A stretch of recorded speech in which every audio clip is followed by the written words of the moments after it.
Watching TV has changed over time. Streaming has become the new norm. That's why Golden State Media Concepts television podcast dives headfirst to the world of cord cutting. Want to be on the loop of what's hot in Netflix? Or if it's not a preference, what about original shows in Hulu? We've got you covered. Join us as we fill in the blank and talk about movies to stream and what show you should be binging. This is the Golden State Media Concepts television podcast.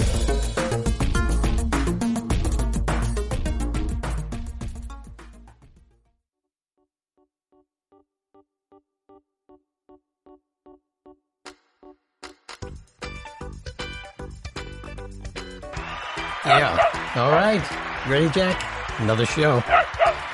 Hello and welcome to the GSMC television podcast. We're part of the mighty GSMC podcast network, and I'm your monumentally inoffensive host, Howard Fletcher.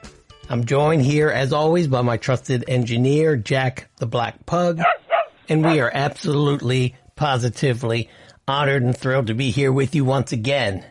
Days are flying by. If you're new to the show, I'd like to give you a very, very warm welcome. I thank you for giving us a try. I know there's a lot of content, a lot of podcasts, a lot of stuff out there that you can listen to. We are glad that you chose us. We appreciate you and we aim to please. We want you to stick around. So we hope that you hear something you like. We're going to try to give you something that you like, and we want you to keep coming back. And if you're one of our loyal return listeners, you know how I feel about you. You are truly the reason why I am here. You're the reason Jack is here. And so let's have some fun today. We have another jam-packed show for you today. The Peacock is getting ready for its launch with some new additions. Netflix is balling out of control once again. I'm going to tell you about that. Stan Lee is still making money from the grave. And John Mulaney inks a deal with Comedy Central. I will always bring you news as it breaks. You know I like breaking news. And before the show is over, I hope to have some more news for you about the Jonathan Nolan, Lisa Joy project at Amazon. I'll try my best to get to it before we're done today. But first, let's get started with some breaking DC CW news. Stargirl has been renewed for a second season at the CW. With the renewal, the CW and its digital platforms will be the exclusive in-season home of the series, starting with its second season. Season 2 will not stream on the show's original home, which was on the DC Universe. It was announced ahead of the series premiere that episodes of the show would run on the CW the day after they made their streaming debut on the DCU. Stargirl follows a high school sophomore, Courtney Whitmore, played by Breck Bassinger, not related to Kim as far as I know. And she moves to Blue Valley, Nebraska, where her mother remarries Paul Dugan, played by one of the Wilson brothers, Luke Wilson. There she inspires an unlikely group of young heroes to stop the villains of the past. It also stars Amy Smart, Trey Romano, Cameron Gelman, Yvette Montreal, Angelica Washington, Meg DeLacy, Neil Jackson, I don't know who most of these people are, and Jake Austin Walker. The show debuted on the DCU on May 18th. In fact, we reported that on the show. And on the CW on May 19th. Like other streamers, the DCU does not release viewership numbers. So we have no idea how many people were watching it on the DCU. On the CW, the show's done well, particularly for summer series. To date, it's averaged a 0.2 rating. And that was in adults 18 to 49. I know some of you don't like me going through these numbers. I think they're important, though. And that's just over 1 million viewers per episode in the Nielsen Live same-day ratings. So 1 million viewers an episode on the CW in the summer is not bad at all. That's on par with other DC superhero shows that aired on CW during the regular season. Now, there's a number called Live Plus 3, which is the number of people who watch the show when it's aired the first time. And then the CW will run it again, as most cable channels, up to 3 times. So then they add up all of those numbers. And live plus 3, the show rises from a 0.2 to a 0.4, and it has 1.5 million viewers, which is not bad. I mean, it's not killer numbers, it's not the Masked Singer numbers, which those of you who know me, I'm not a big fan, but the Masked Singer brings them in. But this is good CW numbers. And for the demographic they pull in, they can get advertisers, and that's pretty good. Now, Jeff Johns, who's a big DC, well, he's a big comic book guy, but he's big over in the DC universe. Jeff Johns created the comic book series, and he serves as a co-showrunner and executive producer along with Melissa Carter. That team of Johns and Carter also work with Berlanti Productions. Now, Berlanti Productions is a production company that's responsible for the Arrowverse on the CW, and those are the shows that I happen to watch. Some of them, but it was like the Arrow, Flash, Black Lightning. What am I missing? Legends of Tomorrow, which I don't watch anymore. I'm missing something. I can't think of it. Anyway, Supergirl. I don't watch Supergirl. Never did. And I've never seen Stargirl, but I'm more likely to give Stargirl a chance than Supergirl. And I wanted Supergirl to be good. It's not because she's a girl, a female lead. That's not why I don't watch it. I don't watch it because I just think it's for a younger demographic. And the Superman, every so often Superman makes a cameo on this show. And the costume, it's not the actor's fault, but the Superman costume on this show is the lamest costume for Superman ever. And it's 2020. In fact, I think if we went in chronological order, other than maybe the Snyder movies, the Man of Steel and all that, I think this is the latest Superman costume. So it should be the best. Shouldn't be it looks like something you would get out of a costume shop. Like if I wanted to be Superman for Halloween, this looks like what I'd get in my box. It's just terrible. It's terrible. Anyway, I digress. Stargirl was the first DCU show to find a home on CW, but not the last. In announcing its fall schedule, the broadcaster revealed it acquired the broadcast rights to the DCU show. What? Swamp Thing. We've talked about this before, which was also canceled at DCU. I'm going to watch Swamp Thing because I think it's going to be good. I don't want to speak too soon, but I'm interested in it. Other DCU shows have found homes on other platforms as well. The second season of Doom Patrol recently debuted on both the DCU and HBO Max, while the animated DCU series Harley Quinn will soon be available on HBO Max as well. Now, Harley Quinn, the animated series, is very well received. And I haven't seen it because I don't have DCU. I will be getting HBO Max, so I look forward to watching the animated Harley Quinn series. Here is some breaking Excelsior news. Global brand management company Genius Brands International has struck a joint venture with Stan Lee's POW Entertainment to acquire the name and post-Marvel IP from the legendary writer, editor, and publisher of Marvel Comics. Now, terms of this deal were not disclosed, but the agreement between Genius Brands and Stan Lee's POW Entertainment will create a partnership to exploit over 100 original Stan Lee creations to create a Stan Lee universe. The Stan Lee IP collection will be built from all characters and IP created by Lee outside of Marvel Entertainment, which is now owned by Walt Disney. Lee created POW Entertainment in 2001 to manage his creator rights and licenses as it developed film, TV, and video game properties. The company and Genius Brands already co-produced the adult animated series Stan Lee's Cosmic Crusaders. Now, I've never heard of the Cosmic Crusaders before. I was a big Stan Lee fan, but I have to confess I know nothing about his Stan Lee IP. Now, when I looked it up on Wikipedia, I'm looking at some of the, now he started this in 2001, and I'm looking at some of the titles that he created, and I've heard of only one, maybe two, but the one I heard of is Stripperella, which is on Spike TV, which is an animated series about a stripper who had some sort of superpowers, and I never watched it, and it only ran for 1 year, so that should tell you everything you need to know. The other one is, let's see, well, I'll name them.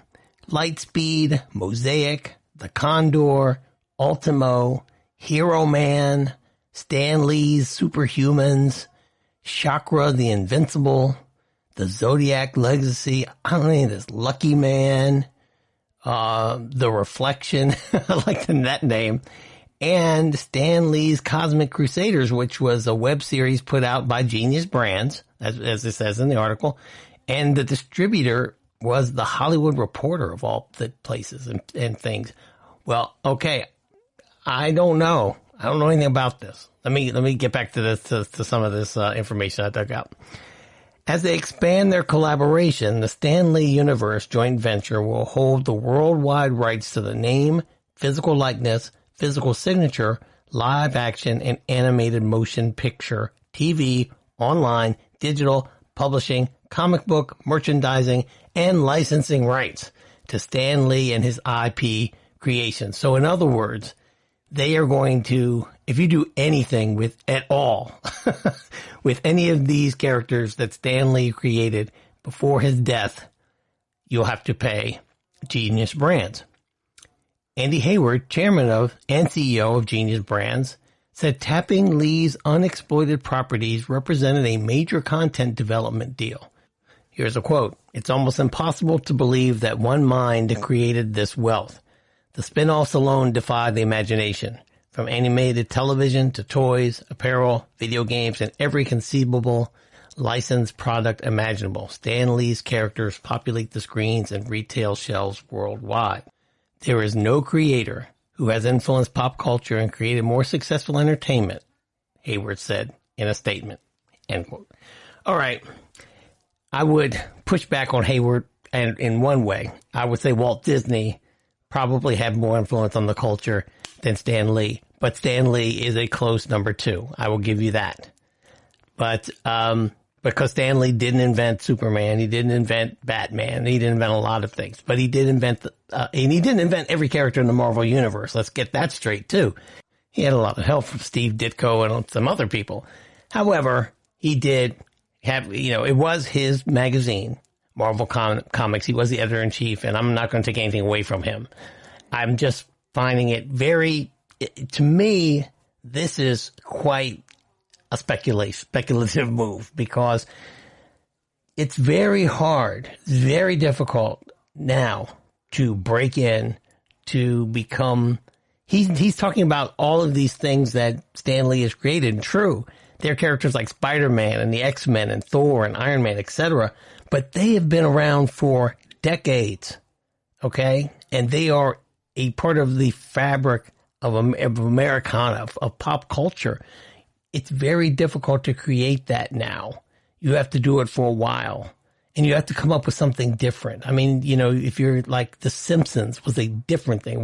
Simpsons weren't superheroes. The Simpsons were a different type of cartoon. Family Guy, different type of thing. So it's going to be interesting to see with Stripperella and the Cosmic Guys and all that, whether they're going to be able to create characters that are as marketable as these others. Because I don't know, I don't know if I would do this. The deal will make Genius Brands the managing and controlling partner of the Stan Lee Universe joint venture. Now, Lee, who died in November of 2018, was the writer and editor and publisher of iconic superhero characters like, as I just mentioned, Spider-Man, the X-Men, Thor, Iron Man, Black Panther, and the Fantastic Four. He was also the editor and creative force behind Marvel Comics, which was sold as part of Marvel Entertainment to the Walt Disney Company for $4.4 billion at 2009. And I'm sure this guy Hayward at Genius Brands is hoping that this IP that he's now purchased from, I'm sure, the estate of Stan Lee will be able to pay off in a similar manner. If it pays off at a quarter of $4.4 billion, it's good money, okay? But I suggest to you that Disney Entertainment would have bought this IP, I believe, if they thought it was worth it. They certainly see that the stuff at Marvel Comics is worth it. And if they thought that this Stan Lee IP had any type of value that could be exploited, to use Hayward's word, which I would never have used, but somehow made appreciated or more valuable in the future and more popular, I guess, by getting people to embrace these characters, then I think they would have done so. I have little confidence in this stuff, especially since this is something that Stan Lee worked on for the last 17 years of his life, and we don't know any of these characters, not a one. The only one I know, again, was Stripperella, and the reason I know about Stripperella is, one, the name is memorable, and two, it was one of the first shows when Spike TV went on the air that they tried to push forward. So you saw commercials for Stripperella, like on ESPN and other places like that. So that's it. And we'll see how that goes. But next, I'm going to talk about our friends at Netflix, because they are balling out of control and their stock went up this year. And I'm going to tell you all about that when I come back. So go get some refreshments and I'll be back soon. Don't go away. Thanks for listening.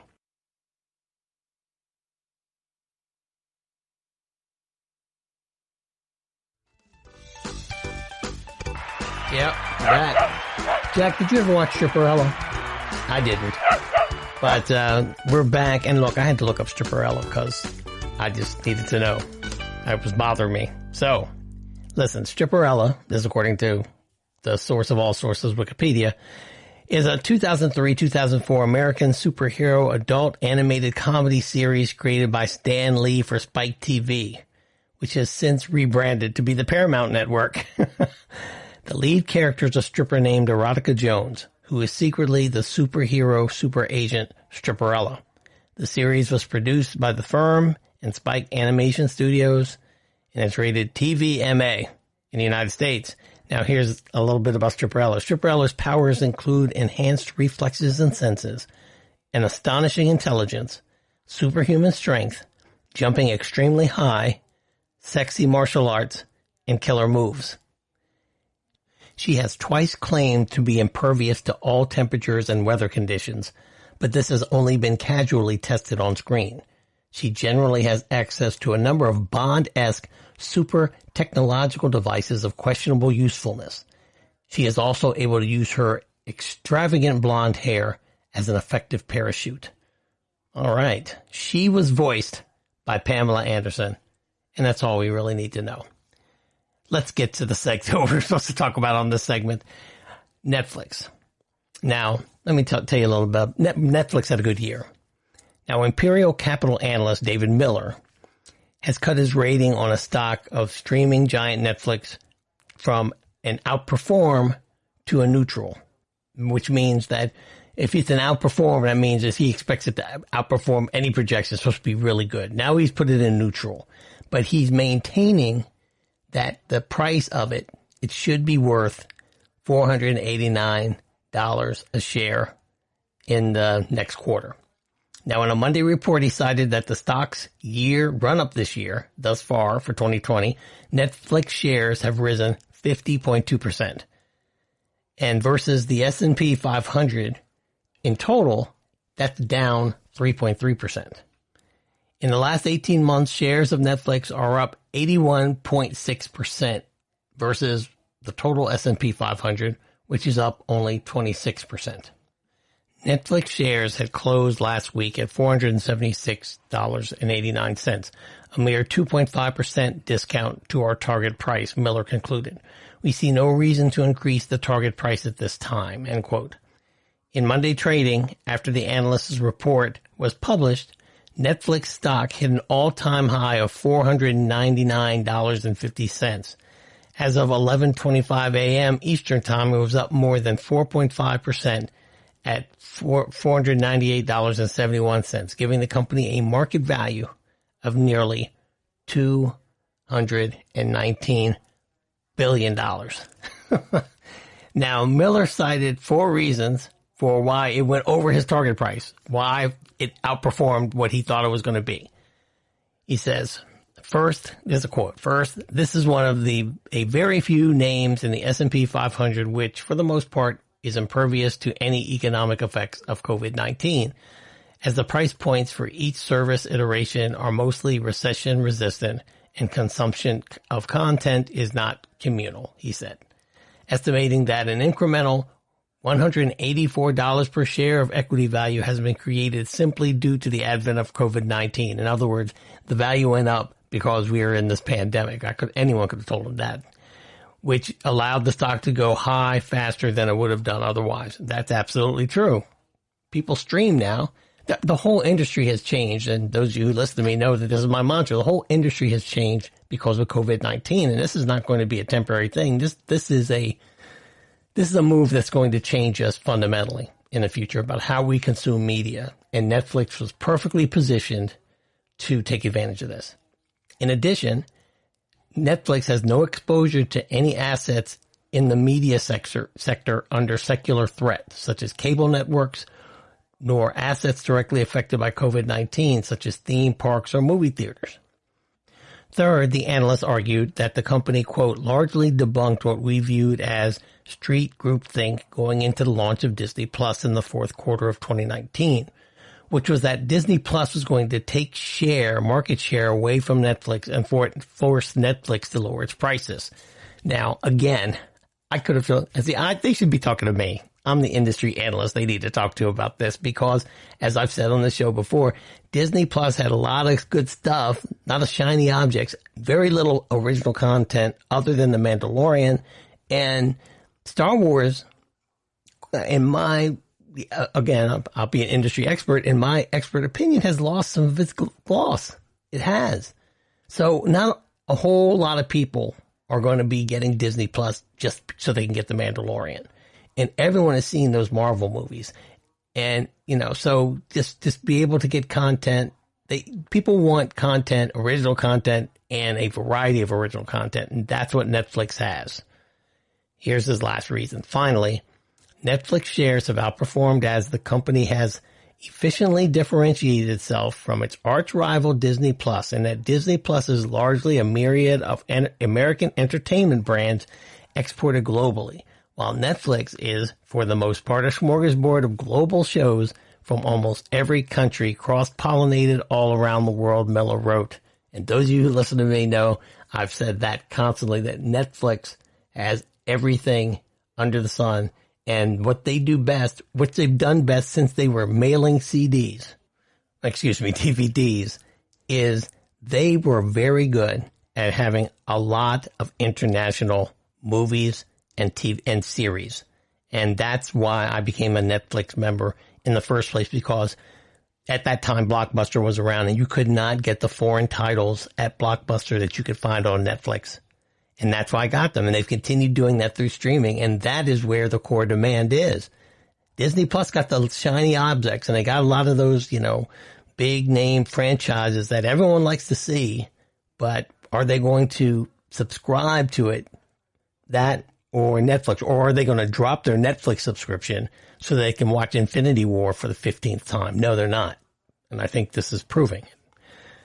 A little more about the rest of the industry. Okay.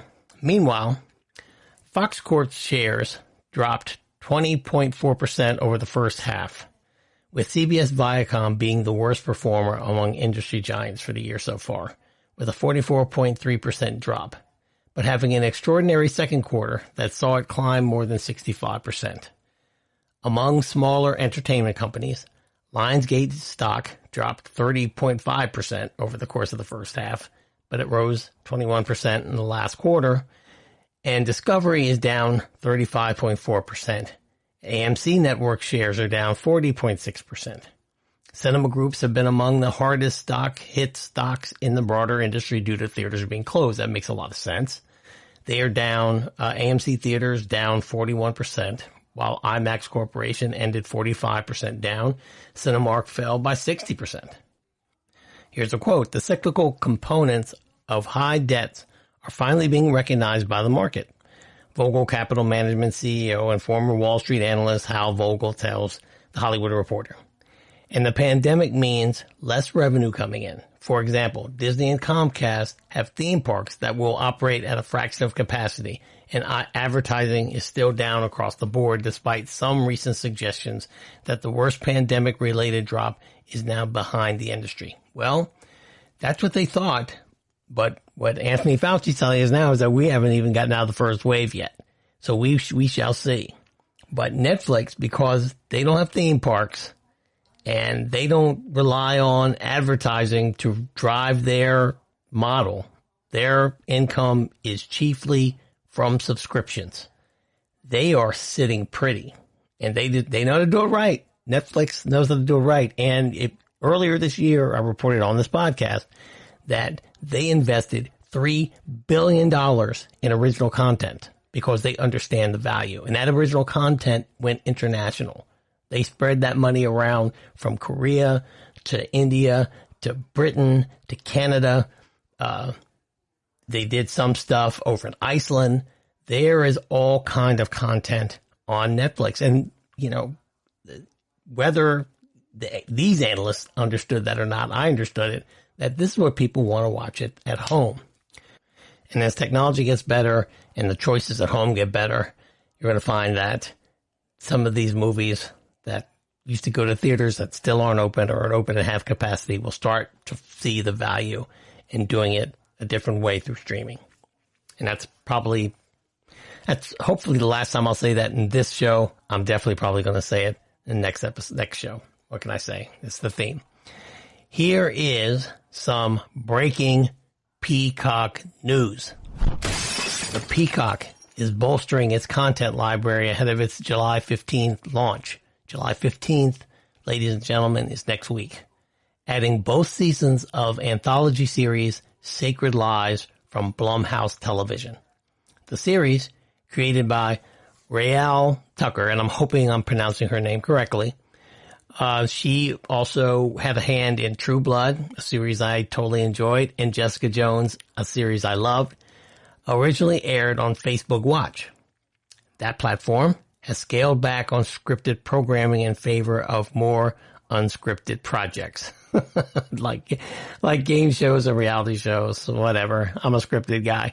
The NBC Universal streaming platform's deal for Sacred Lies also includes an option to become the sole home for the series in its potential third season. Here's a quote. "We've truly enjoyed working with Raelle, and we're always impressed by her steady hand over the series," said Marcy Weissman and Jeremy Gold, co-presidents of Blumhouse Television. "She is a brilliant and unique storyteller with a wealth of ideas, some of which we're exploring even now. We're thrilled the show will reach a whole new audience." I don't have Peacock, but there's more of a chance of me seeing it on Peacock than it is on whatever that Facebook platform was. Season 2, formerly titled Sacred Lies, The Singing Bones, premiered in February. Based on the folktale The Singing Bone, real-life murder cases, it centers on a young woman, Jordan Alexander, who searches for her family after being abandoned as a child. The search leads her to her father, an inmate who may be guilty of more than just the crimes for which he is imprisoned, and a telemarketer armchair detective with an obsessive hobby of searching for unidentified murder victims. The cast for season 2 also includes Juliette Lewis, who can scream and whine better than most, Ryan Quantine, who is from True Blood. He was very good. Christian Bauer from True Blood, also very good. And Emily Allen Lind, who I'm not familiar with. The first season drew inspiration from the Brothers Grimm story, The Handless Maiden, and a Stephanie Oakes novel, The Sacred Lies of Minnow Bly. Now, the story follows a handless teen who escapes from a cult and finds herself in juvenile detention. Damn, that's a hard life. Now, Peacock will launch nationally on July 15th, as I mentioned before, with 9 original shows, including scripted series Brave New World, which we mentioned on this podcast, Intelligence, starring David Schwimmer. We also talked about that a couple shows back, and a thriller called The Capture, along with a psych feature film, Psych, the series that used to be on USA. They're going to make a film, which I guess is just another adventure of those guys.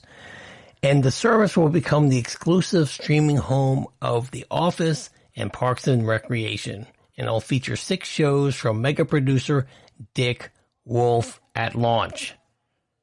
Dick Wolf is a big wig in NBC, man.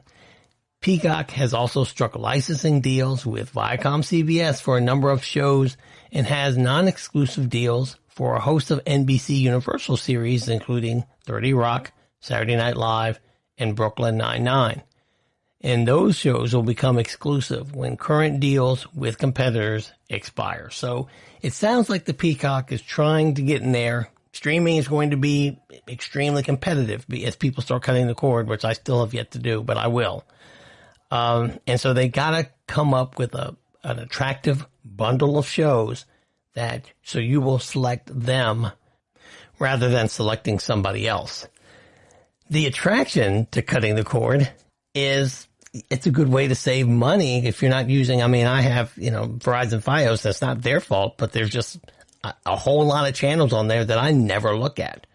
So while I do like the a la carte feel of streaming, I hope that these things aren't spread out so much that I'm going to have 3 or 4 or 5 streaming services in order to get all the programming that I want, because it'll probably add up to be the same thing almost as cable. And I hope that's not the case. Next, I found a story about John Mulaney. He's going to ink a deal with Comedy Central to do couple of specials. I think he's a funny guy. He used to be on Right for Saturday Night Live. And I'm going to have some more breaking news for you. And I still haven't figured out what I'm going to recap on the last segment, but I'll let you know next segment. Don't go away. I'll be right back. We're going to go pay some bills.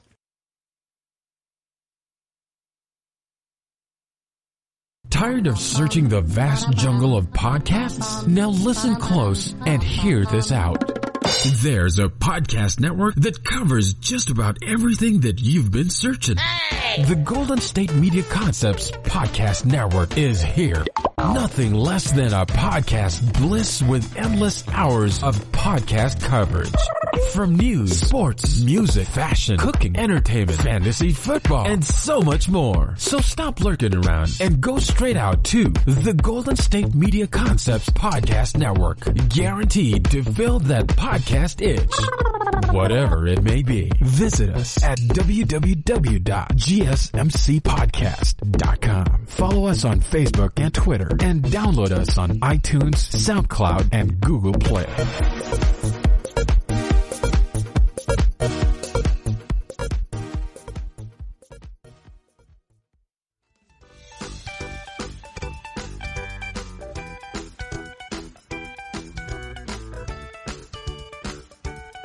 All right. I'm not getting the Peacock, Jack. I'm not. Not yet. All right, we're back, and I have some little breaking news about John Mulaney. He's the comedian. He's bringing the Sack Lunch Brunch to Comedy Central. On Wednesday, Variety confirmed that Mulaney had signed a deal with the cabler to host and executive produce 2 new John Mulaney and the Sack Lunch Bunch specials.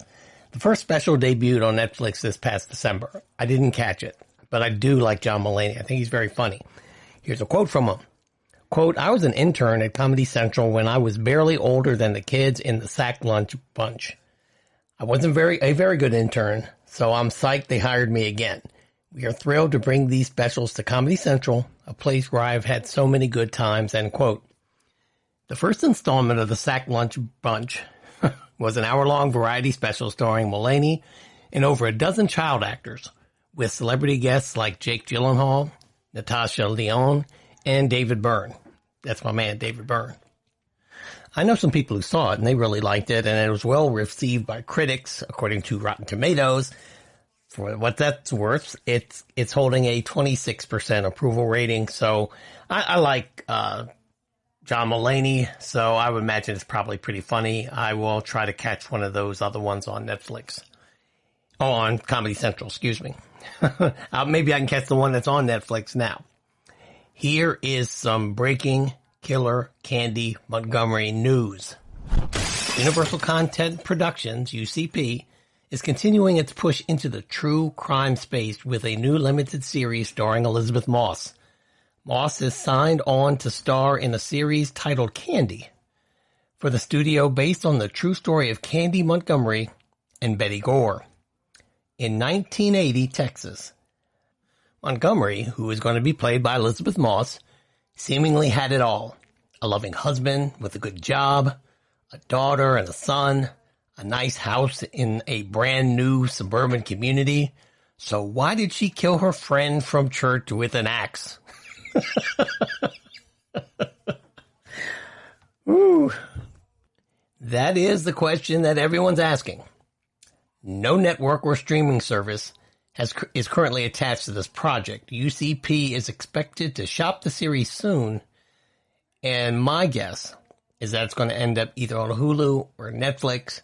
I would lean toward Hulu because I know Elizabeth Moss kind of has a relationship with them. I know that the Handmaid's Tale is on Amazon, and it could be there too, but I have a feeling Hulu is going to be grabbing this one up. Several members of the team behind the true crime series, The Act, will reunite for Candy, and The Act was on Hulu. So that's another connection. Robin Veith wrote the Candy pilot script and will serve as executive producer on the series. Moss will also serve as executive producer.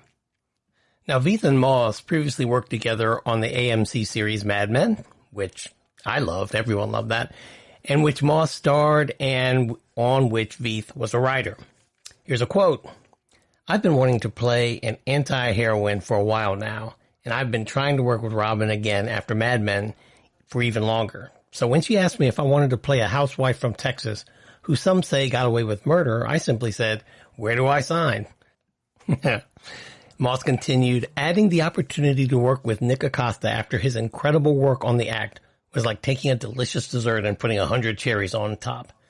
My producing partner, Lindsay Headland, and I are so thrilled to be partnering with them and Alex and Scott and everybody at UCP on a show I believe is truly going to be like no other we have done and will be a role like none other I've ever played," end quote.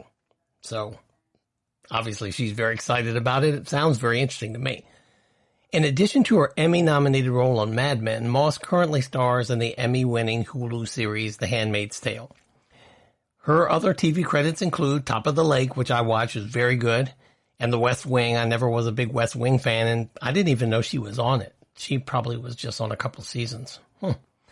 On the film side, she can be seen in both Shirley, which I have yet to see, and The Invisible Man.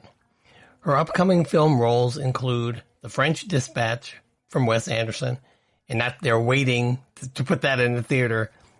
I will not be surprised if The French Dispatch ends up on streaming. Not because it's bad. It's going to do quite well on streaming. A lot of people are waiting for that.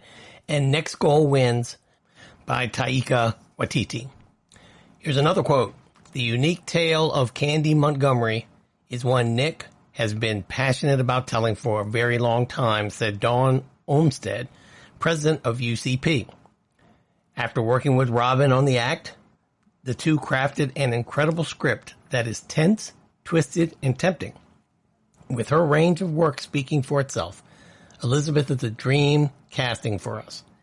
And the care and thoughtfulness she will bring to the complex events that unfolded really deepens the project. I wish I was already sitting on the couch in a dark room watching the opening credits right now," end quote. UCP has found great success with true crime shows in the past few years. The Act, which told the story of Dee Dee and Gypsy Rose Blanchard, won an Emmy and Golden Globe for star Patricia Arquette. I saw that one, and Arquette was very, very good. It was pretty creepy, but she was excellent. She deserved those awards. UCP also produces the series Dirty John, which aired its first season on Bravo and is currently airing its second on the USA Network. I'm watching season 2 now. I saw season 1. That was very good because I listened to the podcast, Dirty John, that the show is based on. I like both of them. It's a very creepy story. And I'm watching season 2, the Betty Broderick story, starring Amanda Peet and Christian Slater. And I don't know if you have time to put that on your viewing list, but it's worth the watch. It's better than average, but I wouldn't necessarily lose any sleep over not seeing it. UCP's Dr. Death is based on the story of Dr. Christopher Dunst and starring Jamie Dornan, Alec Baldwin, and Christian Slater. It's been ordered to be a series at Peacock. Now, Peacock keeps building up its original content, so apparently they're not going anywhere. They're trying to be a player, and I respect that. I just know that they're going to have to keep, no pun intended, keep pecking away at this market because HBO, Max, Disney, and Netflix, they're formidable opponents, and with Amazon and Hulu right there in the second level. So here is some breaking Neverland news. Jude Law, he may be heading to Neverland. The actor is in talks to play the classic Disney villain Captain Hook in the studio's live-action Peter Pan film, Peter Pan and Wendy. Sources told several trades when I was doing my research. Disney's 1953 animated classic is still the most successful adaptation of the J.M. Barrie novel about Peter Pan, the boy who would never grow up and wouldn't age, and the children whom he whisks away onto the magical world of Neverland. Not the Neverland Ranch, the real Neverland.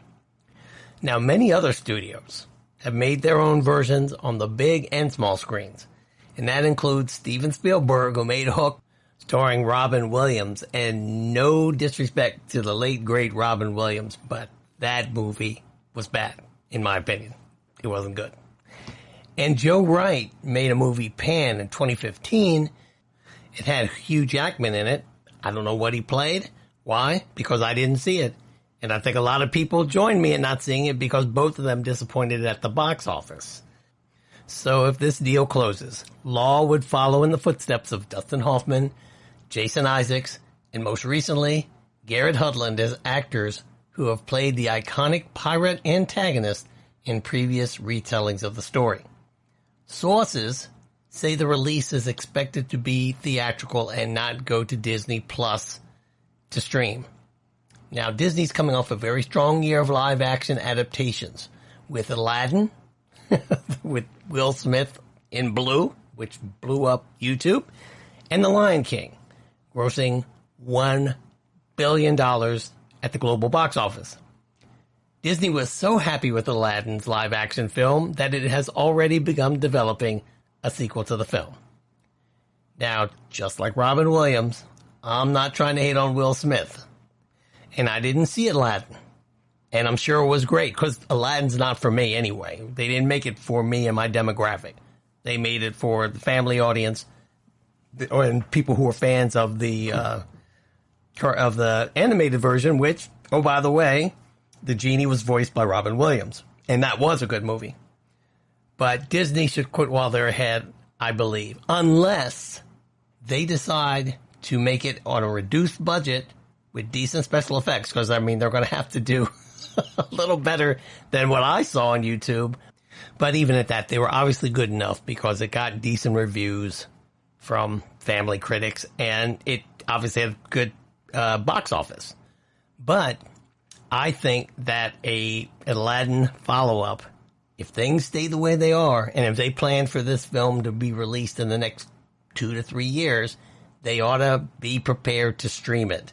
And if they are, if they can make another one with Will Smith on a lower budget, on a $50 million budget or less, maybe stretching to like $75 million, but I think that's kind of risky territory. If they have to stream it exclusively, that's fine. But if they're going to try to replicate that success again in the movie theater with a big-headed blue Will Smith, that one is kind of risky, I think. Law's coming off HBO's New Pope. He was also recently seen on Paramount's Rhythm section, which I didn't see. He is also set to reprise his role of Dumbledore in the next Fantastic Beasts and Where to Find Them installment. Why is this on the TV podcast? You ask. Why am I talking about these things? Well, I started talking about it just now. I want to go on record with my prediction that this Peter Pan adaptation, this one more time Peter Pan, that Jude Law is about to put a black spot on his career while doing, in my opinion, that it's going to go streaming. Okay? I don't think it's going to go to the theater. I just don't. I think they're going to do it for a budget. They haven't released any numbers, but if they're smart, they're not going to dump a bunch of money into a Peter Pan remake when people aren't busting down the door to see Peter Pan. They're not. That is an old property, and I don't think you can do much to bring it back. Unless this is going to be a rated R adult version, or even better yet, an unrated version, where you're going to wonder that they say something like, "You've never seen Neverland like this before." Oh, no, but I just don't think that there is a big demand or audience for this story anymore. And I think that, when Peter Pan came out and it was successful back in the day, it did not have to compete with video game adaptations and all the stuff, the other media that youngsters have access to now. So the story of Wendy and her siblings going to Neverland in the middle of the night and We Can Fly and all that, that is not pulling them in anymore. So it can do it in the streaming, and it's a great thing to put the kids in front of if you want them to be quiet for a couple of hours, but I do not think that it's going to be a big theatrical release.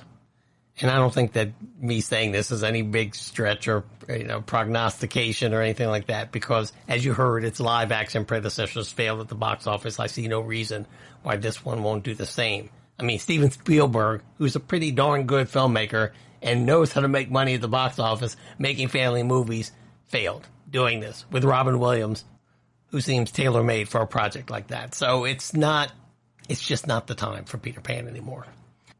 Remember, you heard it here first. Next, I'm going to tell you about some more cancellations that have come down the pike for some television shows for this fall. And also, they made a decision. I'll just tell you right now, they picked another Batwoman. I'm not thrilled about it, and I'm not I know a lot of you think I'm a contrarian, and maybe I am, but I'll give you my reasons why. That I think this pitch selection, I wish they'd done it a different way, but we'll get to all that. Go get some, do whatever you got to do. Go take a bathroom break. Go get some food. Go park your car wherever you're listening to me, and we'll be back with all that news and more when we return. Thank you very much for listening. I'll see you soon.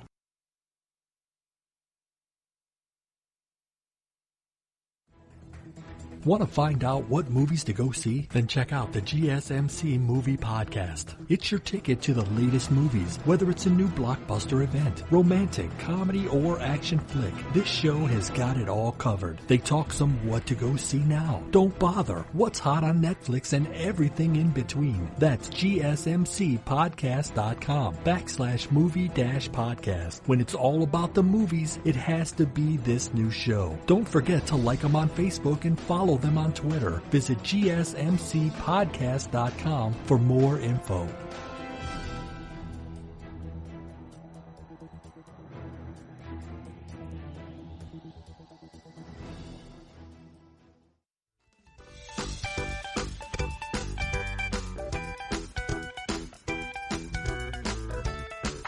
right. You like Peter Pan, Jack? I've never been a fan, ever. We are back, and I'll just get right to it. We're going to talk about some stuff that got canceled and also some changes that are coming up for some shows in the fall. First, The Chilling Adventures of Sabrina, which is a show that I've mentioned on this podcast before. I started watching season 1, which I enjoyed. I just didn't have time to continue on with it. It's going to end with part 4, which is going to be released on Netflix later this year. Netflix and showrunner Roberto Aguirre-Sacasa made the announcement on Wednesday night. Here's a quote from him.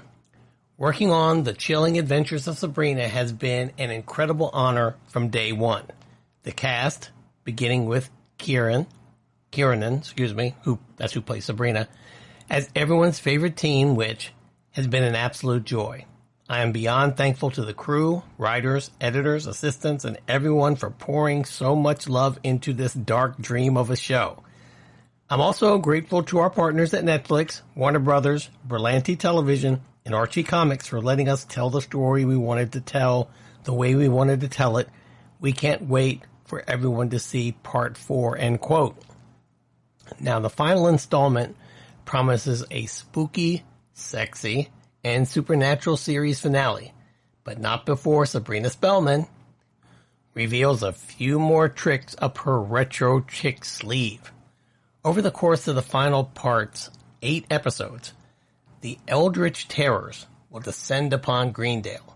The Coven must fight each terrifying threat one by one, and the threats are the Weird, the Returned, and the Darkness, just to name a few. And that all leads up to the Void, which is the end of all things. As the witches wage war, with the help of the Fright Club, Nick begins to slowly earn his way back into Sabrina's heart, but he may be too late. The Chilling Adventures of Sabrina was originally developed at the CW as a companion series to Riverdale, but was moved to Netflix with Part 1 released in 2018. Now, the cancellation news comes after fellow Riverdale spinoff Katie Keene was canceled last week after 1 season. And I just reported that on this podcast last week. So maybe Katie Keene can find another life at Netflix. But like I said last week, if it could only make 1 season on the CW, it probably had some serious flaws. Now, I didn't watch but I'd say about 2/3 of season 1 of the Chilling Adventures of Sabrina.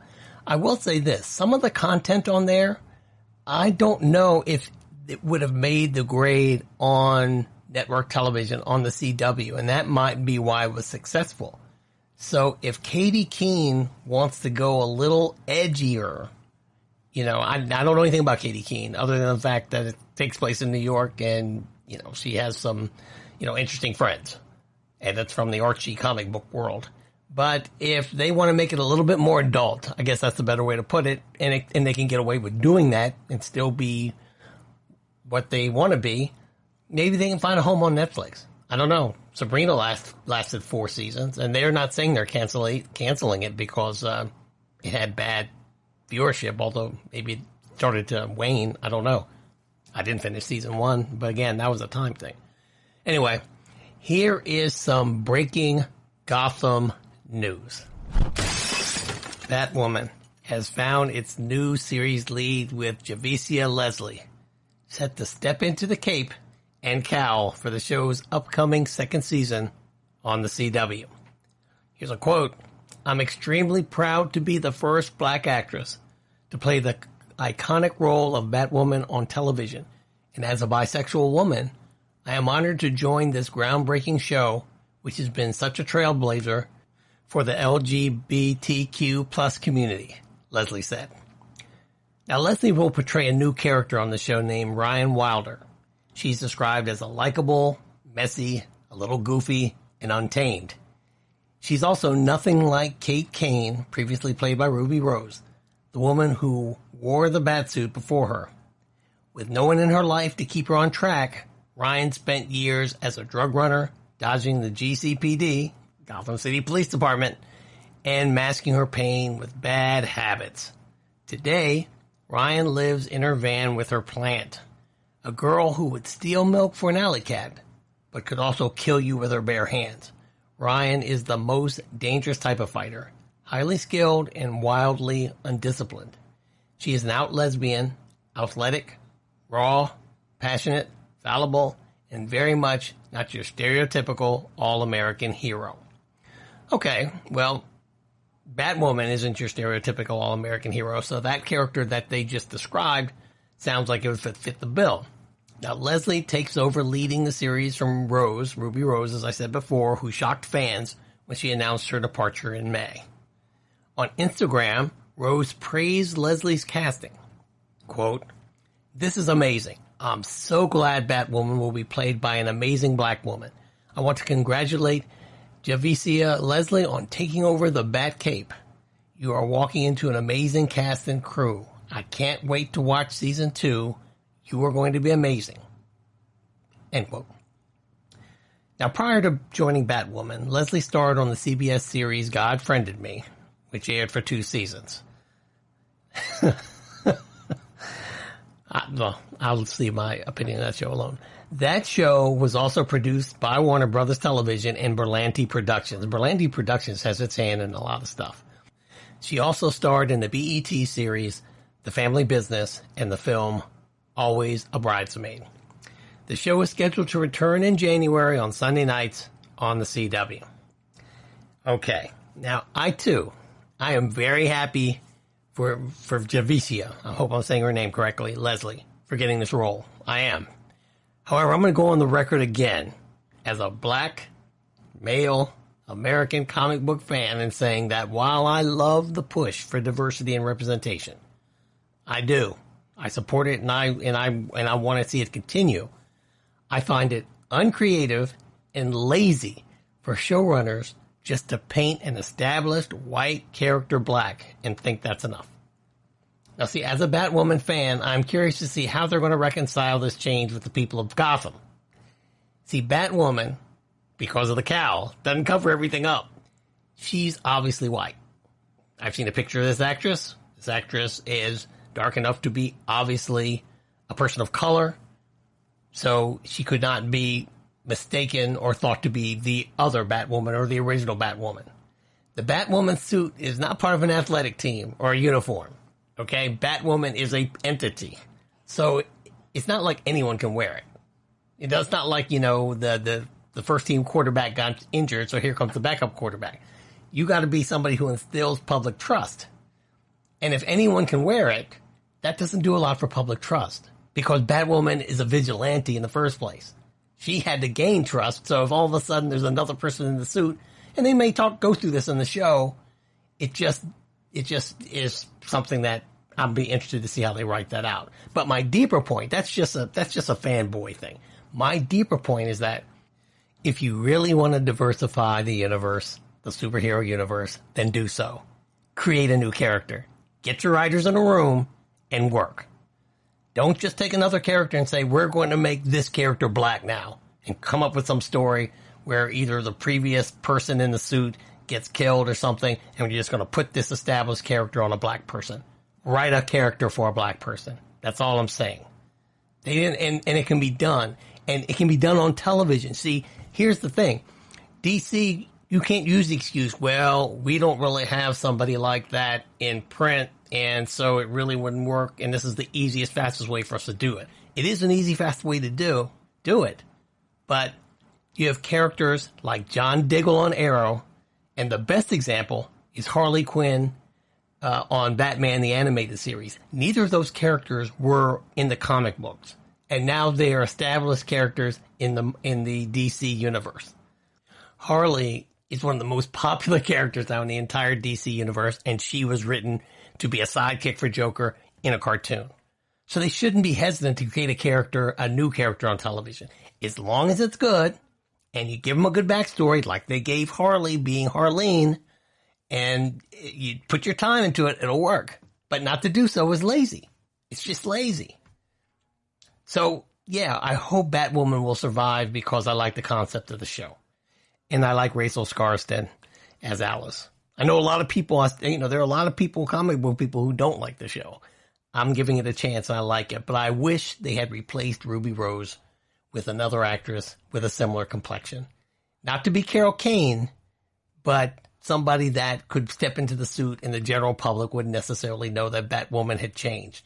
And going on to create a totally new badass character for Javicia Leslie to play. I'm glad she got this role, and I wish her the best. I do. But I just would have preferred if DC had written an original role for her to play. Original superhero for her to play.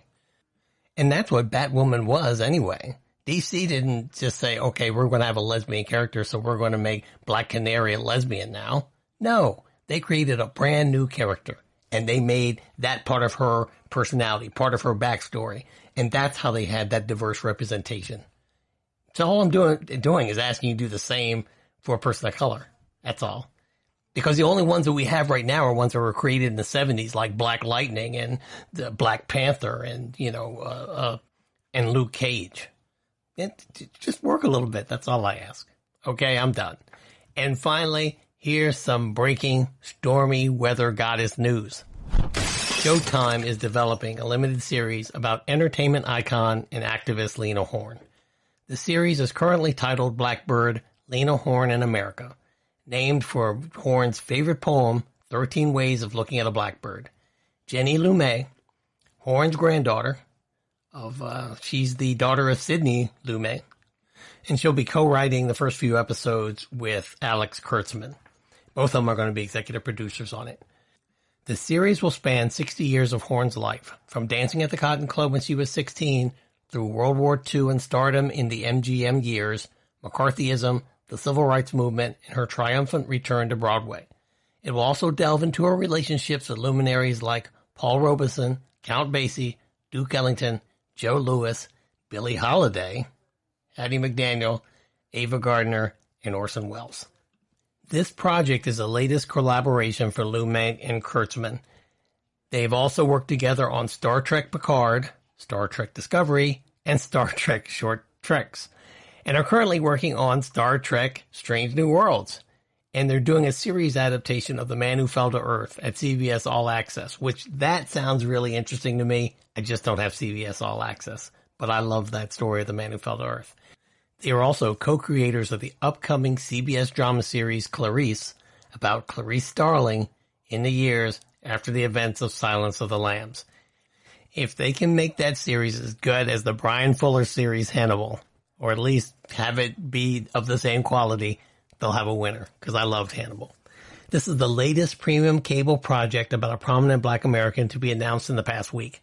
Last week, HBO announced that Oscar winner Mahershala Ali had signed on to play boxing legend Jack Johnson in a limited series.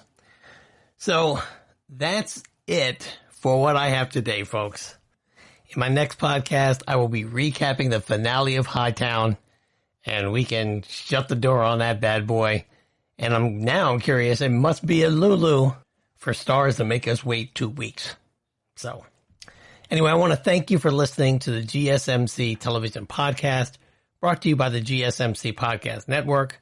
I'd like to ask that you please remember to subscribe to the show, and please write us a nice review. It helps us grow, and that's what we're trying to do. Also, if you can follow us on Facebook, Twitter, and Instagram, that would be fantastic.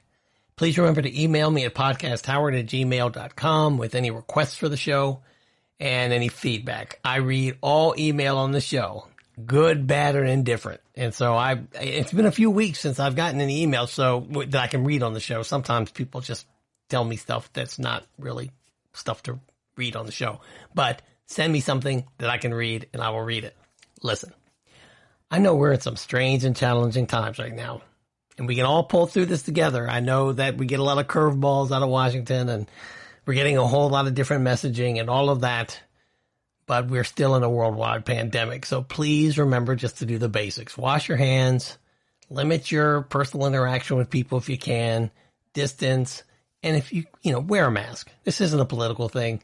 It's just we all want to stay healthy so we can get past this and we won't talk about it anymore. Okay? And then, also, I could be wrong and the theaters could open up. And wouldn't that be great? So listen, have a safe and fun weekend. And until we meet again, stream with care. Jack and I love you guys. Be kind to one another. Thanks for listening. See you next week. Bye-bye.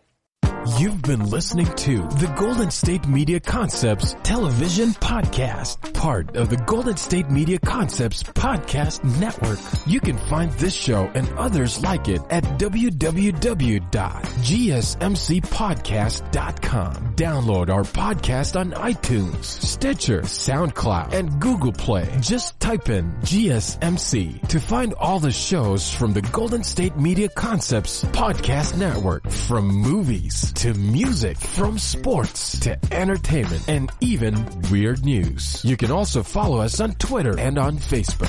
Thank you, and we hope you have enjoyed today's program.